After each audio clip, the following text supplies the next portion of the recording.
Hello friends, welcome to my channel.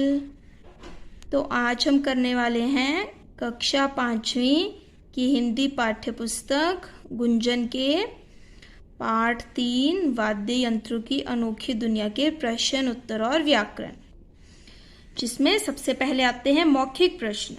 जिसमें पहला प्रश्न है, मौखिक मतलब ओरल क्वेश्चंस। तो मौखिक प्रश्नों में पहला प्रश्न है, फूंक से बजाए जाने वाले वाद्य यंत्र कौन कौन से हैं? उत्तर, बांसुरी और शहनाई फूंक से बजाए जाने वाले वाद्य यंत्र मतलब म्यूजिकल इंस्ट्रूमेंट है। दूसरा प्रश्न, कौन सा वाद्य भारत का राष्ट्रीय वाद्य यंत्र है मतलब भारत का नेशनल म्यूजिकल इंस्ट्रूमेंट है? उत्तर, सितार भारत का राष्ट्रीय वाद्य यंत्र है। तीसरा प्रश्न है, संतूर का भारतीय नाम क्या है? उत्तर, संतूर का भारतीय नाम शततंत्री वीणा। शत का मतलब 100 और तंत्री का मतलब तारों। तो संतूर का भारतीय नाम शततंत्री वीणा यानी 100 तारों वाली वीणा है। अगला प्रश्न है, जाकिर हुसैन कौन सा वाद्य यंत्र बजाते हैं? उत्तर, जाकिर हुसैन तबला बजाते हैं। अब बारी आती है लिखित प्रश्नों की मतलब रिटन क्वेश्चंस की, जिसमें पहला प्रश्न है, वाद्य यंत्रों को किस किस तरह बजाया जाता है? उत्तर, वाद्य यंत्रों को थाप देकर जैसे तबला, फूंक से जैसे कि बांसुरी, और तारों में कंपन उत्पन्न मतलब पैदा करके जैसे कि सितार बजाया जाता है। अगला प्रश्न है, तबला किस प्रकार बजाया जाता है? उत्तर, तबला थाप देकर बजाया जाता है। तीसरा प्रश्न है, यूरोप में किस वाद्य यंत्र के प्रमाण मतलब सबूत मिलते हैं? उत्तर, यूरोप में बांसुरी के प्रमाण मतलब सबूत मिलते हैं। अब बारी आती है चौथे प्रश्न की, शहनाई का आकार कैसा होता है? उत्तर, शहनाई एक खोखली नली जैसी मतलब एक खाली ट्यूब जैसी होती है, जिसका एक सिरा अधिक चौड़ा तथा दूसरा पतला होता है। शहनाई के सकरे सिरे पर डैने मतलब पंख के आकार की 1 सेंटीमीटर लंबी 2 पत्तियां लगी होती हैं। आप देख सकते हैं इस पिक्चर में शहनाई के सकरे सिरे पर 2 पत्तियां, पंख के आकार की पत्तियां लगी हुई हैं। अगला प्रश्न है, संतूर अनोखा वाद्य क्यों माना जाता है? उत्तर, संतूर अपने आप में ही अनोखा वाद्य यंत्र माना जाता है क्योंकि यह तार का साज होने के बावजूद भी लकड़ी की छोटे छड़ों से बजाया जाता है। अगला प्रश्न है, सही के लिए सही और गलत के लिए गलत का चिन्ह लगाओ मतलब निशान लगाओ। पहला है, जाकिर हुसैन प्रसिद्ध संतूर वादक थे। यह गलत है। जाकिर हुसैन प्रसिद्ध तबला वादक थे। दूसरा, उस्ताद बिस्मिल्लाह खां विश्व के सर्वश्रेष्ठ शहनाई वादक माने जाते हैं। तो यह बिल्कुल सही है। अगला है, तबला मूल रूप से कश्मीर का लोक वाद्य है। नहीं, यह गलत है। संतूर मूल रूप से कश्मीर का लोक वाद्य है। चौथा है, शहनाई को फूंक से बजाया जाता है। बिल्कुल सही। शहनाई और बांसुरी 2 ऐसे वाद्य यंत्र हैं जिनको फूंक से बजाया जाता है। दूसरा प्रश्न है, पाठ्यांश को पढ़कर प्रश्नों के उत्तर दो। तो यह है, आपको एक पैराग्राफ दिया गया है जो हमने पाठ पढ़ा था उसमें से ही लिया गया है। तो इसको पढ़कर प्रश्नों के उत्तर देने हैं। जिसमें पहला प्रश्न है, तबले का प्रयोग किस तरह के संगीत में किया जाता है? उत्तर, इसका प्रयोग मतलब तबले का प्रयोग शास्त्रीय संगीत से लेकर पाश्चात्य संगीत तक में किया जाता है। शास्त्रीय मतलब जो शास्त्र से संबंध रखते हैं, क्लासिकल, और पाश्चात्य मतलब जो पश्चिम से संबंध रखते हैं, वेस्टर्न। दूसरा है, तबला कहाँ अधिक प्रचलित है? उत्तर, यह उत्तर भारत में अधिक प्रचलित है मतलब नॉर्थ इंडिया में तबला। तीसरा है, संगीत में कितने तबलों का प्रयोग किया जाता है? उत्तर, संगीत में 2 तबलों का प्रयोग किया जाता है।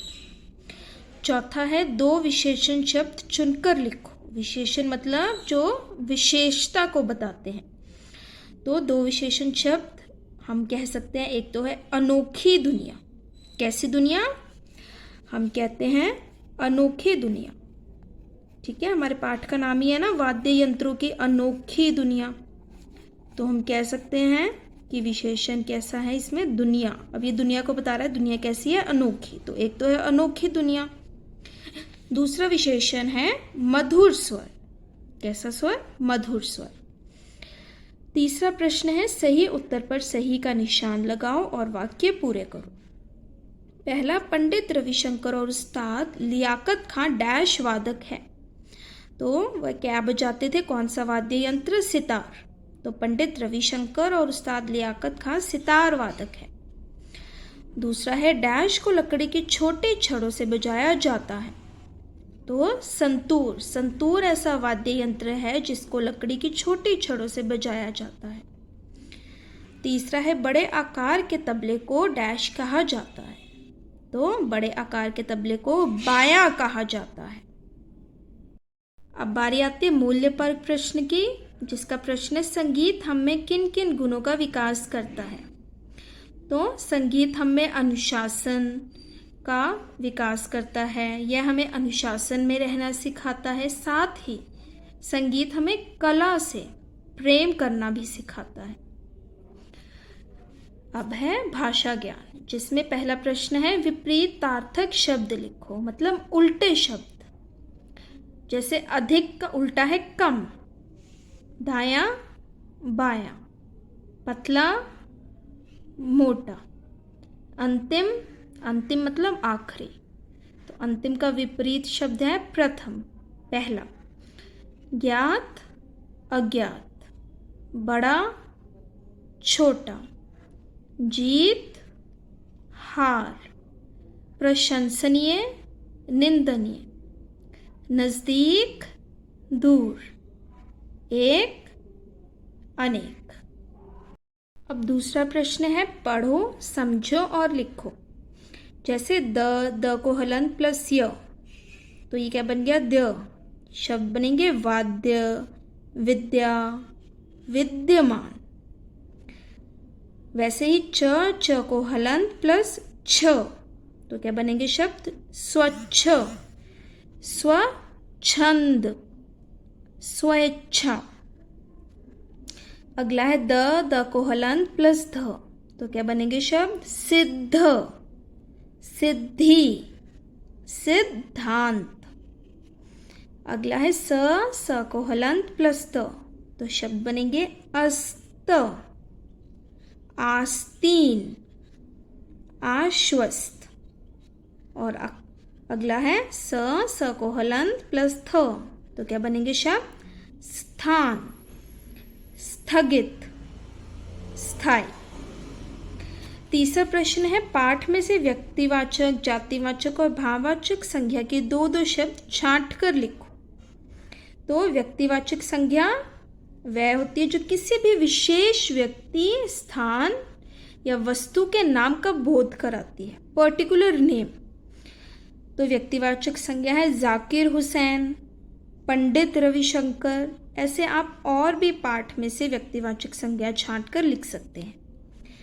अगला है जातिवाचक संज्ञा।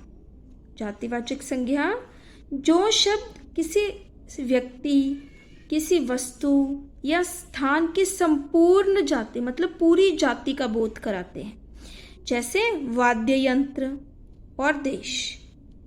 अगला है भाववाचक संज्ञा। जो शब्द भाववाचक मतलब जब शब्द किसी चीज की अवस्था, दशा या उस चीज के भाव का बोध कराते हैं, यह भाववाचक संज्ञा है। जैसे खुशी और लोकप्रियता। तो आप पाठ में से व्यक्तिवाचक, जातिवाचक और भाववाचक संज्ञा और भी छांट कर लिख सकते हैं। चौथा है ऐसे शब्दांश जो शब्द के अंत में लगकर उसके अर्थ में बदलाव लाते हैं, प्रत्यय कहलाते हैं। जानकार प्लस ई, तो ई क्या है? प्रत्यय है। तो जब ये जानकार में ऐड होगा तो इसका क्या बनेगा? जानकारी। वैसे ही नीचे दिए गए प्रत्ययों में से उचित प्रत्यय लगाकर नए शब्द बनाओ। एक पहले ही किया गया है, जैसे महत्व प्लस पूर्ण, तो क्या बना? महत्वपूर्ण। वैसे ही शास्त्र प्लस ईय, तो क्या बना? शास्त्रीय। भारत प्लस ईय, भारतीय। उल्लेख प्लस नीय, उल्लेखनीय। विकास प्लस शील, तो ये सब क्या है? प्रत्यय हैं, क्योंकि ये शब्द के अंत में लग रहे हैं। विकास प्लस शील, विकासशील। परंपरा प्लस गत, परंपरागत। अब 5वां प्रश्न है, तबले का प्रयोग हर तरह के संगीत में किया जाता है। यह आप देख सकते हैं, ये थोड़ा हाईलाइटेड है। यह उत्तर भारत में अधिक प्रचलित है। वाक्य में यह शब्द का प्रयोग तबले के स्थान पर हुआ है, तो तबला शब्द एक संज्ञा है। जो शब्द संज्ञा के स्थान पर, मतलब नाउन की जगह, नाउन को रिप्लेस करते हैं, उन्हें हम सर्वनाम कहते हैं, प्रोनाउंस कहते हैं इंग्लिश में। तो संज्ञा के स्थान पर प्रयोग किए जाने वाले शब्द सर्वनाम कहलाते हैं। तो उचित सर्वनाम छांटकर वाक्य पूरे करो। पहला किया गया है, संतूर प्रसिद्ध वाद्य है, इसे, अब संतूर को इसने चेंज कर दिया, इसे संतूर की जगह हम यूज कर रहे हैं। इसे शततंत्री वीणा भी कहते हैं। दूसरा है, सितार तारों में कंपन करके बजाते हैं। शास्त्रीय संगीत में इसका मतलब सितार का। अब तो शास्त्रीय संगीत में इसका प्रयोग किया जाता है। तीसरा है, पंडित रविशंकर और उस्ताद लियाकत खान अपने अच्छे सितार वादक माने जाते हैं। वह, क्योंकि यहाँ पे 2 की बात हो रही है, तो वह विदेशों में भी लोकप्रिय है। चौथा है, भारत में कई प्रकार के वाद्य यंत्र प्रचलित हैं। कुछ फूंक से बजाए जाते हैं, तो कुछ थाप देकर। 5वां है, विभा ने गायन प्रतियोगिता में प्रथम स्थान प्राप्त किया है। वह शास्त्रीय संगीत सीखती है। यह था वह और यह है वह, क्योंकि यहाँ पर 1 की बात हो रही है तो हम वह यूज कर रहे हैं, इस्तेमाल कर रहे हैं, और यहाँ पे 2 की बात हो रही है तो वह। तो ये थे सर्वनाम शब्द। तो यहाँ पर हमारा पाठ 3 वाद्य यंत्रों की अनोखी दुनिया के प्रश्न उत्तर और व्याकरण समाप्त होते हैं। आई होप आपको वीडियो अच्छी लगी होगी। अगर आपको वीडियो अच्छी लगी हो तो वीडियो को लाइक, शेयर, और अगर आप मेरे चैनल पर नए हैं तो प्लीज़ इसे सब्सक्राइब करना बिल्कुल भी मत भूलिएगा। Thank you.